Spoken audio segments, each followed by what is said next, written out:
Да, Руслан, хорошо вот так вот на паромчике, до сада-огорода, клубничку там съесть, шашлыки пожарить.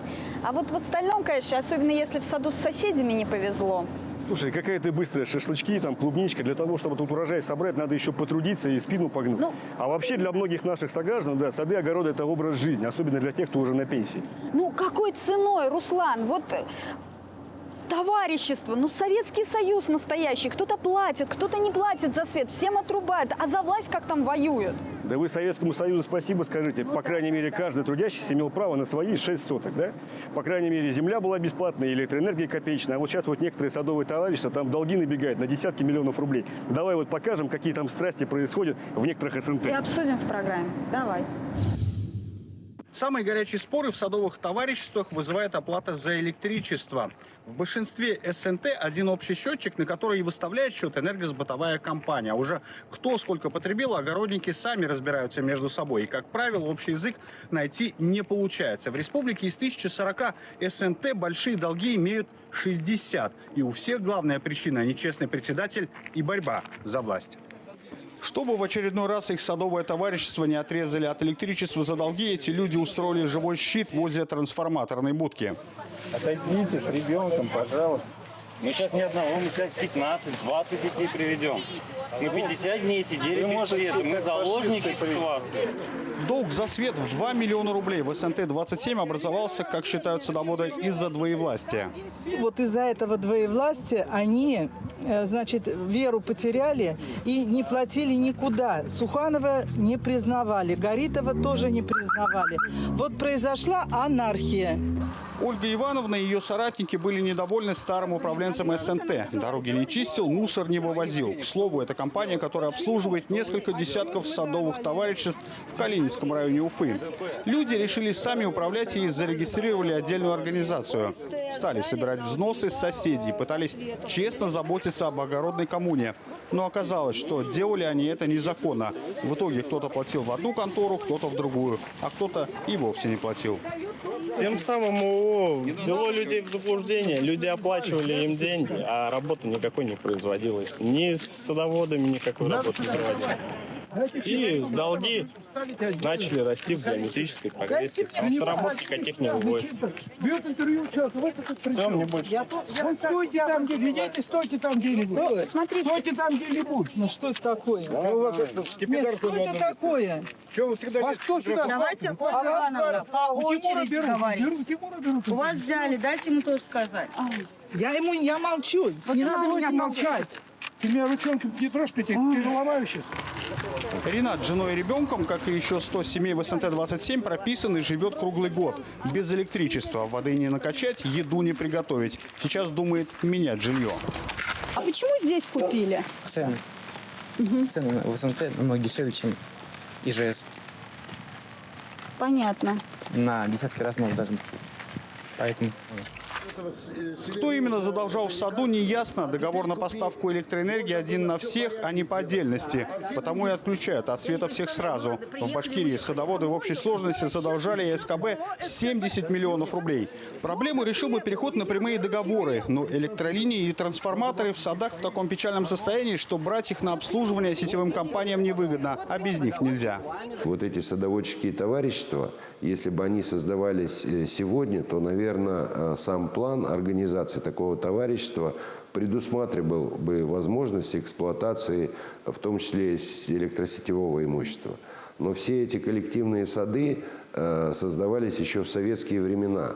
Там настолько узкие проходы между участками, ну, скажем так, улицы внутри садового товарищества, что там техника современная для эксплуатации ремонта линий электропередач просто не пройдет. То есть на садовом участке, вот в той конфигурации и в том, скажем так, предназначении, в каком они создавались, должна быть дощатая будочка для складирования инструментов, ну, в лучшем случае лампочка для того, чтобы в темное время суток можно было убрать этот инструмент и покинуть этот садовый участок. То есть они не предназначены для постоянного проживания. За этих господов мы будем из лужи воду черпать. А это товарищи из СНТ «Радуга» в Иглинском районе. Они не просто не подпускают к трансформатору сотрудников «Башкирэнерго», будку под напряжением еще и самовольно заварили. Здесь, так же, как и в Уфе, многие семьи живут круглый год. Долг у коллектива больше 4 миллионов рублей. И должны платить за то, что кто-то проворовался. Они сами украли сколько денег? В их ситуации стали разбираться чиновники в Министерстве промышленности и предложили выход – перейти на прямые договора с ресурсником. Нашли сетевую компанию, которая согласилась обслуживать электролинии. Одно условие – закрыть долг. Но небольшая часть жителей не согласны. Утверждают, что это подвох от нового председателя и требуют в первую очередь сменить власть. Нам не нужен этот председатель, он самозванец. Он не представляет наши интересы. Самозванец. Каждый четвертый в Башкирии по статистике имеет дачу, занимается садоводством и огородничеством. Кому-то повезло и с землей, и с соседями.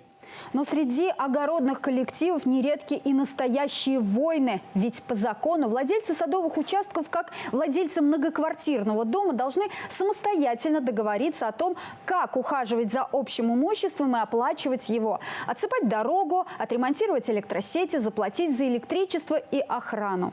Год назад депутаты Госсобрания Курултая Республики приняли закон о мерах государственной поддержки садоводов. Как работает этот закон и сколько нужно денег для его реализации, какие сложности есть с дачной амнистией в регионе и в каком возрасте пора привыкать к земле. Эти и другие вопросы обсуждаем сегодня в программе «Честно говоря» вместе с Алсу Сликаевой и нашими гостями. Итак, представлю их. Ренат Мигранов, председатель регионального отделения Союза садоводов России. Альфред Аглединов, журналист, директор издания «Российской газеты Башкортостан», садовод. И Рустам Ишмухаметов, депутат, вице-спикер Курултая Госсобрания Республики Башкортостан. Тоже, соответственно, садовод со стажем. Все здесь садоводы со стажем. Здравствуйте, уважаемые гости. Добрый вечер. Здравствуйте. Ренат, давайте начнем с вас. Да, почему, скажите, пожалуйста, до сих пор возникает множество поводов для конфликтов в садовых товариществах? У нас в любой сфере жизни возникают конфликты, а в садоводстве они особенно часты, скажем так. Почему? Потому что это сфера, которая требует регулирования со стороны государства. Наш опыт о том, что отдадим садоводам на откуп их внутреннюю жизнь. И они разберутся сами. И они разберутся с нами. Но у нас только одна Новгородская республика разобралась. Все остальное самоуправление – это, наверное, все-таки миф на сегодняшний день. То, что люди сами в одном конкретно взятом садоводческом товариществе будут сами определять и жить по своему уставу. Я прошу прощения, мы правильно понимаем, что с этим возникают проблемы именно вот с сознательностью, самоконтролем, саморегулированием? Именно в этом проблема? Конечно, конечно. Ну, давайте представим типичный случай. 200 человек, у нас по статистике где-то 250... СНТ. СНТ 250 членов. СНТ «Ромашка». «Ромашка». 250 членов, ну, по среднему, потому что есть СНТ, где 3000, и управление одно предполагает. Есть СНТ, где 7 человек, самый минимальный. Ну, вот среднее по республике это 250 человек в одном СНТ. Они живут собственной жизнью, по своему уставу. Председатель должен обеспечивать пожарную безопасность, обкос травы, подачу электроэнергии, воды и множество других, сохранность имущества и прочее. Множество вот этих задач. Моментов, председатель, да. Ну, ему помощь правления. Он может это обеспечивать только за счет членских взносов и целевых. Он начинает собирать на эти цели деньги. 10 человек с этим не согласны. И начинают, скажем так, троллить председателя. Не платят взносы и начинают определенные действия. Председатель в этом случае практически не защищен, деньги не собраны, за электричество не заплачено, сад отключают от электричества, приплыли. Председатель... Это какая-то системная проблема? Это системная проблема. Вот на сегодняшний день, к сожалению, в наших садах это уже становится системной проблемой. Потому что председатель получается 1 на 1 с садоводами и 1 на 1 с контролирующими. Хорошо, тогда вопрос Рустама Рифатовича. Скажите, если по аналогии с многоквартирным домом рассматривать управление садового товарищества, то почему нельзя законодательно для садовых товариществ создать вот эти управляющие компании или какие-то законы? Ну, по типу создать? ТСЖ как-то, да? Да, то есть по типу управления многоквартирным домом. Ведь в принципе же похоже понятие. Угу. Ну, на самом деле я согласен, что нужно дальше совершенствовать законодательство. Хотя на сегодняшний день, вот то, что касается электричества, я просто добавлю, в принципе, есть нормативная база для того, чтобы садоводы индивидуально могли заключить договора с ресурсниками. Есть постановление правительства, по-моему, 2012 еще года. Вот. Но на теории, но на практике это сложно сделать. Вот. Ну и то, что касается, если сравнивать с многоквартирным домом, да, то, конечно, в первую очередь вот как раз-таки связано с тем, что у собственников, скажем, товарищества садоводов, у них нет возможности заключать индивидуальные договора, иметь счета с ресурсниками. Отсюда То есть как раз отдельных лицевых счет квартиросъемщика условного, да, у них нет. По закону, в принципе, они могут, на практике это невыполнимые на сегодняшний день условия. 44 СНТ всего могут это сделать из 1700. Да. Альфред, С какими у проблемами тебя сталкиваетесь? участок и дом где? И как называется СНТ? СНТ Акбердинская. Не путать с поселком Акбердино. То есть, да, не доезжая до самого поселка Акбердино, коттеджного, да, у нас есть СНТ Акбердинская. Это какой район? СНО, наверное. Оно у вас СНО называется. СНО, наверное, да. Какой это район? Это Иглинский район. Иглинский район? Да. У вас есть проблема в вашем СНТ? У нас дикая проблема, она образовалась вот за все время существования сада, это около 30 лет, да, значит, нас, вот как вот уже сказали коллеги, отключили от электричества. За неуплату или что? За неуплату, да, за неуплату, значит... А сколько хозяйств в вашем СНТ? 902 участка. 902 участка и долг, который сейчас выставили, СКБ, есть еще такая организация «Электросбыт», 1,5 миллиона рублей, чуть больше. Хорошо, Альфред, вот конкретный пример. Почему не могут договориться в вашем СНТ? Между собой собственники или в чем-то другом проблема? Вот эта проблема, она возникла как-то вдруг, да, в разгар самого садоводческого сезона, в разгар полива. Бабушек очень много, которые сейчас не могут поливать, поднимать воду из колодцев своими уже не совсем мощными, скажем, руками и так далее. А как она возникла, никто не знает. Вдруг... Я немножко добавлю. Сейчас, одну секунду. Вдруг резко, это было, наверное, в конце мая, все, свет вырубился. Ну, как резко? Бывает, Ни с того, ни с сего? Ни с того, ни с сего, да. Все подумали, ну, может, такое же бывает, ну, какие-то перебои, может, что-то проблемы с трансформатором. Ну, это такое бывает. Через день-два включат. Не включают неделю, вторую, третью, четвертую. Скоро второй месяц. И говорят, что его, скорее всего, и не включат. Кто говорит? Электросбыт. А председатель ваш что говорит? Председатель ничего не говорит. Председатель пытается... Вот, не одно уже собрание было, кстати, с приглашением съемочной группы БСТ. Пока никакому знаменателю мы не пришли. Альфред, ну, извините, 1,5 миллиона, да, говорится, 1,5 задолженности? миллиона, в них 411 тысяч сидят пени. Вот смотрите, если разделить на 900 хозяйств, это же по 1500, Не нет? такие великие деньги. От каждого хозяйства по 1500. Это типичная ситуация? Это, к сожалению, типичная ситуация. Я вот добавлю, с СНО Акбердинской ко мне приходили те самые бабушки, и не только бабушки, и люди, которые хотят отделиться, и к линии протягивают. Ну, потому что каждый хочет решить для себя проблему, и это правильно. Человек остался без электричества, он там живет. Долг образовался, Альфред, не сразу. К сожалению, пандемия, которая в прошлом году был наложен запрет на отключение электричества, и никого не отключали. В прошлом году не было этой проблемы. Никого не отключали в течение прошлого года от электричества. Председатель вместо того, чтобы проводить разъяснительную работу, что надо платить независимо от того, ну, то есть запустили болезнь, скажем так. Долг, он не образовался за один день. Долг накапливался, особенно по прошлому году. Это человеческий фактор? Это человеческий и управленческий фактор, о чем я и говорю, системность вот этого. Председатель должен был в набат бить об этом и говорить, ребята, нас скоро отключат. Предупреждение им было несколько раз выдано. Это я точно знаю. Спасибо большое. В России в конце прошлого года приняли закон о продлении дачной амнистии еще на 5 лет до 2026 года, а после депутаты и вовсе стали обсуждать возможность сделать это бессрочно. Как регистрация прав собственности на садовый участок проходит в Башкирии и с какими проблемами сталкиваются жители, посмотрим, обсудим. Для многодетной семьи Регины Насыровой этот дом в садовом товариществе – единственное жилье. Но зарегистрироваться здесь никто не может из-за противоречий в российском законодательстве. По одному закону участвовать в дачной амнистии могут все, а по-другому не все участки можно приватизировать. Например, те, что находятся в водоохранной зоне. Садовые сотки семьи Насыровых как раз и попадают в это бюрократическое разногласие. У нас в Максимовской школе номер 53 обучаются дети, а в садик в 311 ходят детишки. У нас там требуют регистрацию. Так как у нас нет регистрации, хотели бы приватизировать участок, но не получается. Но не все товарищи Регины по саду-огороду так мучаются. Те, кто начал оформлять документы до 2012 года, каким-то чудом не попал под действие водоохранного законодательства и официально имеет в собственности земельный участок. Бывает такое, то, что у соседа справа, слева, сзади в собственности, а вот этот человек не может оформить между ними собственность. Вот. И то же самое, вот полсада у нас в водоохранной зоне, полсада у нас получается на красной линии. Тоже не могут оформить. Что за красная линия, какая дорога, будет ли она, не будет эта дорога, ничто, не могут они ответить никак. Эти садовые участки уфимцам начали выдавать еще в 50-е годы. Тогда, говорят садоводы, о том, что земли находятся в особой зоне, не было и речи. А в 2012 году выяснилось, что согласно распоряжению от 1995 года эти участки оказываются во втором поясе охраны водозаборов. Именно поэтому садоводам и отказывают в приватизации.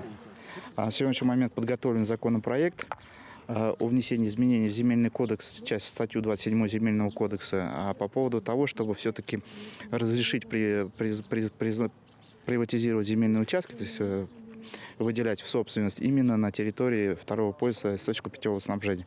Но законопроект пока не принят, то есть он проходит согласование.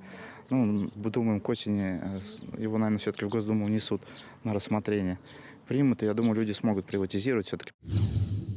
15 лет в стране идет дачная амнистия, и дальше ее продолжают. Вот неужели этих лет не хватило всем желающим зарегистрировать свои права на землю? Какая там проблема? Да, проблема 3. Значит, подытоживая. Первое – это модернизация сетей. Второе – прямые договора. И использование земель по назначению. Вот 3 проблемы, которые нужно решать и законодательно, и на практике. Неужели это все реально влияет на желание зарегистрировать свои права на землю? Нет, я имел в виду другое. Вот как раз-таки те проблемы инфраструктурные, они вытекают из вот этих 3 вещей, которые не решены до конца. Ну, начнем по использованию земель. Да? Очевидно, те, кто использовали дачную амнистию, они поменяли назначение земли. Понимаете? Если мы приедем сейчас в любой СНТ, там есть магазин стоит, даже кафе где-то открыли и тому подобное. И, допустим, этот же магазин, он потребляет со всеми холодильниками, освещениями и тому подобное. И наверняка он не оформлен как положено, конечно, да? Конечно, он электричество потребляет как 10 домов. И все остается только на честности, наверное, вот предпринимателя. Да? То есть это назначение земли. Мы начинаем иронично улыбаться при этих словах о сознательности предпринимателя. Да. Второе, мы говорили по инфраструктуре, значит, по электросетям. Был период, к сожалению, у нас, когда Башкирэнерго и вот эти некоторые сети перешли в различные структуры. И вот эти, как, скажем так, прокладки, которые через них проходят вот эти деньги, они, к сожалению, и приводят к тому, что не получается СНТ подключить напрямую договор с СКБ. Конкретно Зоофимец, да? ОМПО, вот эти все 42 сада. Вот там прокладка есть, и из-за этого все проблемы. Да.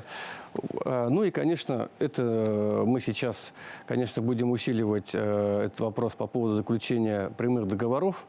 Вот, но... Это вообще возможно в реале сделать, добиться этого? Возможно? В реальности этого добиться можно. Да. Нужно. И нужно. В принципе, сегодня на уровне постановления правительства России, как я уже говорил, нормы это есть.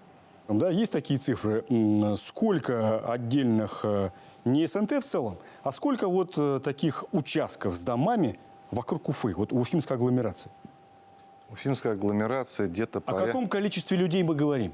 Это порядка 150 тысяч участков. 150 тысяч участков, если Уфимскую агломерацию это половина брать. Города. Уфы. Да. Ренат, да. ну у нас же Иглинский район, вот, допустим, Альфред – это Иглинский район, хотя некоторые сады… Кармаскалинский район, Кармаскалинский, Чешминский, район, Кушнаренковский, да. Чешминский. Все да. это тоже туда входит, правильно? Конечно, это же не с Иглино люди ездят туда в сад, а с Уфы. Ренат, а вот проблема, получается, это больше Уфы касается вообще садово-огородническая такая? Или все-таки с других районов, таких как Баймак, Учелы, тоже к вам обращаются с проблемами? это повсеместная проблема, где есть садовые участки. Да, действительно, некоторые умерли СНТ. У нас каждый год несколько десятков СНТ становятся ликвидированными. Кто-то юридически, а кто-то фактически вот так. Но тем не менее проблема. Сибая звонят, приглашают и кричат, в колокола бьют. Сучелов с водой проблема. Нефтекамск с землей проблема. Октябрьский постоянно приходится на уровне главы встречаться, городской глава, садоводы, разруливаем проблемы. То есть это касается, в принципе, повсеместно там, где есть городское население. Мы про село не говорим, там Аскинский район, да, допустим, Илишевский. Да, там да, конечно. Мы про там, где есть города, хотя бы более-менее, там есть сады и там есть проблема. Спасибо, мы вернемся к разговору буквально через несколько минут. Не переключайтесь. Руслан, но вот у меня нет садового участка, да, и для меня, конечно, все эти проблемы просто в новинку. Оказывается, там Ну, у тебя и времени на него нет. какие-то бури. Ну, поверь мне, вот ну, ты еще по возрасту не очень подходишь, да, но вот наступает момент такой в жизни, когда вот люди начинают этим жить. Более того, они там живут круглый год и очень серьезно ко всему этому относятся. И там действительно ворох проблем. Но там, значит, нужна государственная поддержка. Давай об этом тоже поговорим. Во всех серьезных вопросах государственная поддержка очень важна.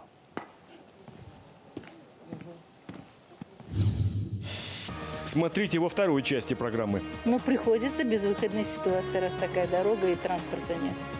6 соток своей земли как образ жизни и национальная идея. Чем тебе так дорог твой садовый участок? Потому что это благодать. Откуда у СНТ урожай проблем и многомиллионные долги за электроэнергию? В эфире БСТ программа «Честно говоря». И сегодня мы обсуждаем садовые ответы на дачные вопросы. Власти Башкирии еще 2 года назад посчитали, что на благоустройство садовых товариществ в регионе требуется 750 миллионов рублей. Если разделить эту сумму на все огороднические коллективы, то получается примерно по 550 миллионов на каждый. Много это или мало? Попробуем разобраться с председателями товариществ, какие хозяйственные неразрешимые проблемы есть у них. Вот эта дорога ведет в поселок Нижегородку, а вот это в сторону сразу нескольких СНТ. Ее в 90-е годы своими силами сделали дачники, но поставить на кадастровый учет не получается до сих пор. А ведь без бумаг дорогу нельзя ни отремонтировать, ни проложить автобусный маршрут. 10 километров от остановки «Аэропорт» до домика с тяжелыми сумками ходит пенсионерка Эльвира Ганеева. Выбирается в город раз в неделю, чтобы пополнить запасы еды. Машины у нее нет, автобус до садового товарищества не ездит. Вот и приходится на своих двоих, а иногда на попутке, если повезет. Оттуда почти не берут. Туда еще все-таки иногда это. Вот мы с Азов с 91-го года. Было по 45 лет, а сейчас 74, 8-й десяток. Муж у меня слепой, не видит, не разговаривает. Вот как его тут тащить? Эта неучтенная дорога ведет к 3 садовым товариществам, в которых в сумме около 3000 участков. Из-за плохой транспортной доступности многие заброшены. Не близкие, а тем более с грузом. Вот соберешь сейчас ягоды и с ягодами, и с рюкзаком. Сложно. Приходится, да? Ну, приходится, безвыходная ситуация, раз такая дорога и транспорта нет. Председатели СНТ сетуют, на содержание дороги уходят немалые деньги. Каждый год ее отсыпают за счет членских взносов. Сумма порядка 250 тысяч рублей в год. А вот сделать капитальный ремонт самостоятельно и не по силам, и незаконно. Ее нужно зарегистрировать. Все равно нужно ее сделать, довести до конца. Надо как-то ее облагородить, потому что люди побросали и до сих пор бросают участки, потому что мы отсыпаем щебенкой. Они, значит, садоводы считают, что они здесь портят машины.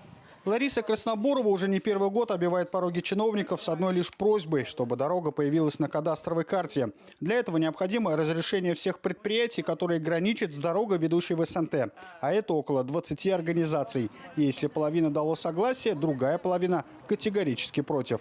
Выхода вообще не вижу. Вот сейчас, значит, предлагают за наш счет делать. Но за счет чего? Мы взносы такой как собираем. А это дорогостоящий проект дороги делать. Ну, не знаю, даже строительство дороги. Это какие огромные деньги. Это же... вам в администрации предложили? Да, да. Все ответы, которые мы писали, значит, в них указано, что мы должны за свой счет сделать подъездные пути. В администрации Уфимского района средств на обустройство и ремонт дороги нет. Более того, чиновники заявляют, что подъездные пути по закону должны содержать сами члены СНТ.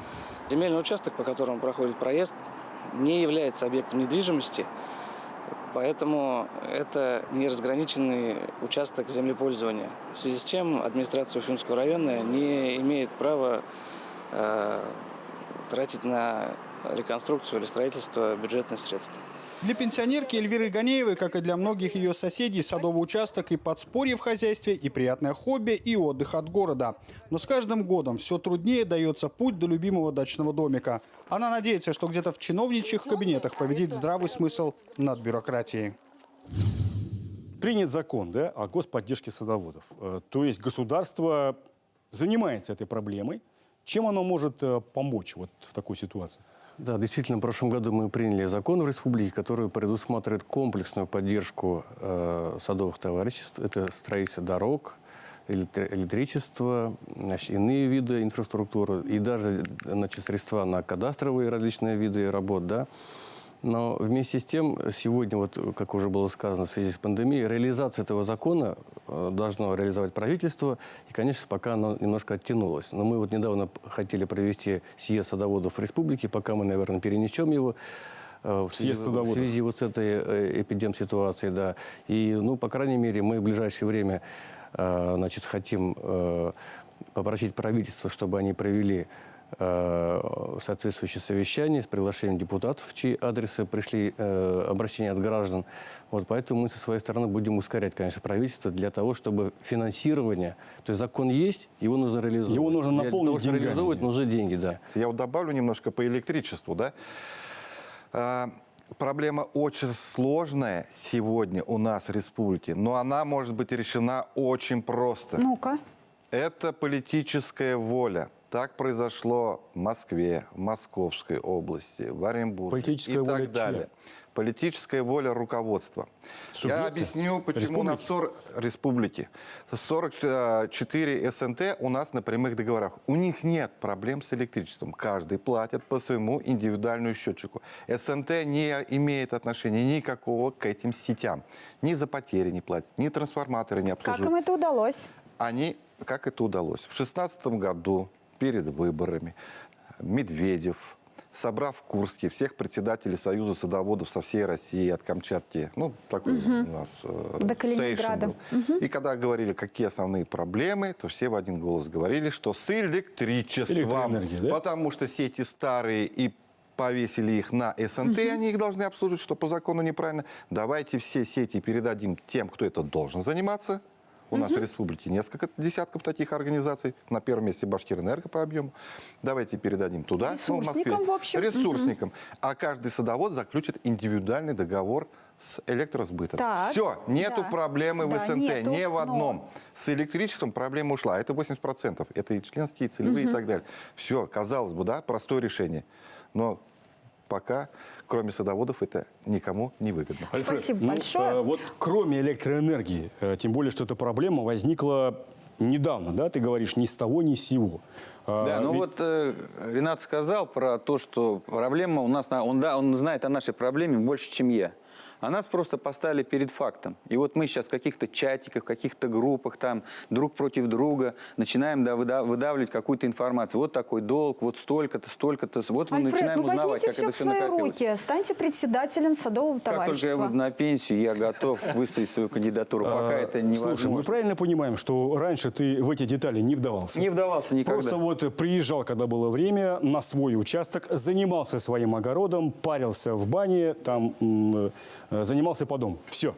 Да? Да. Платил членские взносы исправно. Платил членские взносы, платил за электричество. Были целевые сборы, как Ренат сказал, там на дорогу отсыпать, еще что-то центральную. Пожалуйста, все, скинулись, сделали. Но при этом ты знал, кто является председателем. Да. Безусловно. Да. Да, вы его действительно выбирали. Да. Так? Да. Предыдущего председателя я знал. А вот после него председателя я уже не знаю. Потому что я как-то уже не вдавался в эти проблемы. Как бы все было хорошо и хорошо. И ни с того ни с сего возникли проблемы. Да, и возникла проблема. Все. Я говорю, мы думали, что она временная, кратковременная, что трансформатор иногда горит. Я вообще считаю, что законодатель федеральный поспешил, разрешив прописываться людям в садах, вот понимаете, и жить им. Что есть и временщики, как мы, а есть зимники, как мы их называем. И скоро эти люди будут воевать между собой. Вы знаете, я здесь еще хотел бы добавить, вот те совещания, которые я проводил по этой теме, да, они выявили, к сожалению, проблему, что администрации муниципальных районов от этой темы отстранились. Да. Хотя СНТ находится на их территории. Я просто приглашал заместителей глав, я сейчас не буду называть в эфире эти районы, да, спрашиваю, сколько у вас на территории СНТ. Отвечающий за эти темы затрудняется назвать количество, затрудняется назвать, где, какими организациями договора, сколько там проживает, значит, или не на постоянной основе пользуется. Такая терра инкогнита внутри района, да? да? И вот Ренат в начале передачи сказал, что усиленный самотек, вроде у них там свой устав, они там живут по-своему, да, и поэтому, видимо, нам, законодателям, нужно ужесточить и ответственность, и полномочия органов местного самоуправления в этой части. Ну вот как раз... Мы сейчас, да, вот, мы как раз Рифатович. об этом сейчас, ну, скажем, правовые аспекты формулируем, да, я думаю, что этот вопрос, скорее всего, коснется федерального законодательства, не регионального, потому что он касается федерального законодателя, поэтому мы, вот, к сожалению, принять закон, ну, не быстрое дело, да, мы в осеннюю сессию только сможем выйти с инициативой в Госдуму по вот полномочиям органов местного управления, для того, чтобы их наделить полномочиями, не только полномочиям, но и ответственность за, значит, за реализацию. Благополучную жизнь в СНТ граждан. Спасибо, мы вернемся к разговору буквально через несколько минут. Проблем и вопросов в садово-огородном деле, конечно, хватает, но есть и приятные моменты, например, урожай. Давайте заглянем за заборы дачников, кто и что, и главное, почем выращивает. Огород Уфимки Аллы Чезовой, как она говорит, для нее и сказка, и поле для личных экспериментов. Без применения химикатов несколько соток земли ежегодно приносят хороший урожай. В этом году новый вызов – черный помидор и черный крыжовник. Со мной рассадой поделилась сестра мужа. Я даже сперва не знала, что это черные помидорки. Потом, когда увидела зависть, она говорит, такой вот интересный сорт. Они сладкие должны быть на вкус. Ждем, когда поспеют. Ну, самое интересно. Первый раз выращиваю. Жаркое лето этого года не испугало опытного садовода. Правда, поливать приходится огород намного чаще, говорит Алла Чезова. Даже под палящим солнцем, вопреки всем убеждениям, она устраивает контрастный душ для своих подопечных. Они за это благодарят хорошим урожаем. Ну, пока таких особых планов нету, но думаю, тоже что-нибудь посадим. Интересное, вот, ну, сажали еще ежемалину, но пока вот кустики молодые, пока ничего не приносило, то есть плодов. Может, в следующем году. Вот. Хотели посадить морожку. У меня вот муж вахтовик, но привозил, не прижилась, к сожалению. Может, климат не тот.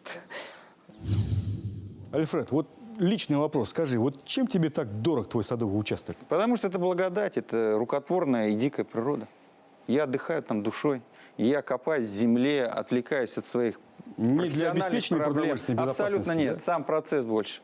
Я что-то делаю руками, что-то. У меня там дети научились топор в руках держать, пилу, пилораму и так далее. Рустам, аналогичный вопрос.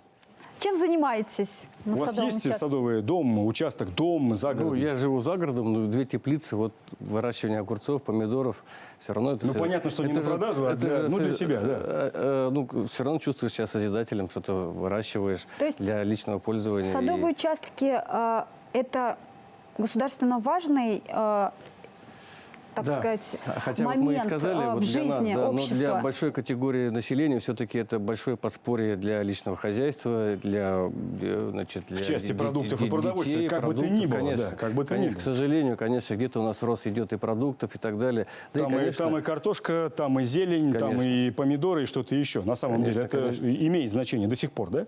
Сады создавались как продовольственная безопасность страны. В том числе. Особенно для пенсионеров. Но сейчас в этом подождите, по необходимости ягодам, серьезной. по некоторым фруктам, да, по зелени, по картофелю. Садоводы сейчас дают больше, намного больше в процентном отношении, производят для себя вот этих фруктов, овощей, ягод, картофеля. Что не только для себя. Бывает, что не для себя. Нет, подсчеты есть определенные. На самом деле это огромное количество продукции, которыми семьи себя обеспечивают. Это огромное подспорье, особенно для тех, кто на бюджете, для тех, кто в возрасте. Ну, огурчики, Понятно. помидорчики, Да, конечно, зелень, конечно. картошку Тем никто более, не что- отменял. Тем более, что картошечку и помидорчики, и огурчики с собственной земли, с собственного огорода, ну, их не сравнить там с китайской завозной Ну, продукцией. есть пенсионеры на продажу выращивают. Есть, ради бога, ради бога. Допустим, вот лично я только положительно отношусь к условным бабушкам, которые торгуют своим чесночком, там, зеленью, только так. Постоянно их поддерживаю, покупаю у них что-то. Вот у нас есть любимая фраза в нашей программе «свет в конце тоннеля». Насколько мы понимаем, проблемы есть. И даже она где-то системная, да? Вот это вот садово-огородная тема. Свет в конце этого тоннеля есть? Вот, Рустам, скажи, пожалуйста. Его не может не быть, конечно, но тем не менее. Насколько он далек? Конечно, есть. Вы правильно сказали, проблема системная. Мы со своей стороны, как законодатели, будем дальше эту систему, значит, глубоко развязывать, скажем так. Если надо, Государственная Дума будет выходить с инициативой. Но вместе с тем, существующую нормативную базу нужно, конечно, полноценно выполнять. Это касается, еще раз скажу, полномочий органов местного самоуправления, модернизации сетей, заключения прямых договоров и использования земель по назначению. Вот основная проблема. Спасибо. Рина, аналогичный вопрос. Этот цвет был, есть и будет. Сады всегда цвели и будут цвести, независимо от того, какие у нас войны происходят. Независимо от того, есть там освещение. Проблемы или нет. Понимаете, к счастью, это природа, и это не отменишь. И человек всегда будет тянуться к красоте, к цветам, к яблочкам, к созиданию, к земле, к своему домику в деревне, своему домику на садовом участке. Поэтому нам нужно только помогать, чтобы это было в радость, без всяких войн. Спасибо. Ну, Альфред. Ну, я сразу заглянул в историю, что было 30 лет и что сегодня в нашем саду. Раньше и дороги-то не было, если уж на то пошло. От Нагаева мы там фактически ходили пешочком, да. Вот. И сейчас это вполне благоустроенный, цивилизованный сад. Есть какие-то проблемы, да, они системные. Я не верю в народное вече, бесконечные эти собрания, они ничего не дают. Должны быть четко отрегламентированы, прописаны законы для садоводов. И, безусловно, местная власть, даже не обязательно глава там Иглинского района, в моем случае, есть муниципалитет рядом. Они должны тоже участвовать, в конце концов, в решении этих проблем. Уважаемые гости, спасибо, что нашли время прийти. Спасибо вам за конструктивный, предметный и, главное, Альфред, честный разговор. Спасибо большое. Вам спасибо. Спасибо.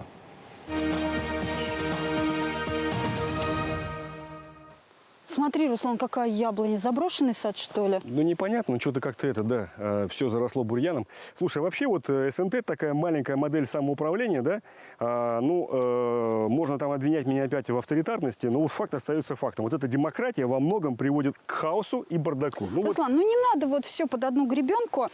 Все-таки не только я считаю, что в людях проблема, но еще и в законах. Людям разрешили прописываться в саду, а условий-то для полноценного жития-то тут нету. Слушай, ну все равно проблемы проблемами, но на самом деле это для многих это отдушина, сад-огород, это отдых от городской суеты, это возможность поработать на земле своими руками. Может, и мне придет время привыкать к земле.